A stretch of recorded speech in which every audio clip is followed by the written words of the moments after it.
দর্শক, brain stroke করলে করণীয় কি?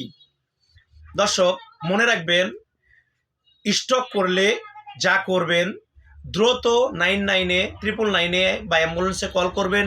রুগীকে শান্ত রাখার চেষ্টা করবেন, টেনশন দেবেন না। রুগীর অহেতুক মাথা নিচুর দিকে দিবেন না, মাথাটা উপরে রাখবেন। শ্বাস বন্ধ যেন না হয়, বা বন্ধ হয়ে গেলে সিআরপি শুরু করবেন। যা করবেন না, মুখে খাবার বা পানি দিবেন না, নড়াচড়া বারবার নড়াচড়া করবেন বা সিঁড়ি দিয়ে নামাবেন না, ঘরে বসে দীর্ঘক্ষণ সময় থাকবেন না বা ঝাড়ফুঁড়ের জন্য ব্যবস্থা নেবেন, এই কাজগুলো করবেন না। নিচ থেকে প্রেশার কমানোর ওষুধ দেওয়ার চেষ্টা করবেন না। অতিরিক্ত রক্তক্ষন্ন বা রক্ত পাতলা হওয়ার কারণেও সেক্ষেত্রে ওষুধ দিয়ে থাকেন, সেই ওষুধগুলো দিবেন না। দ্রুত হসপিটালে নিয়ে যাবেন। ভালো কিছু পেতে আমাদের পেজটিকে ফলো করুন। সবাইকে ধন্যবাদ।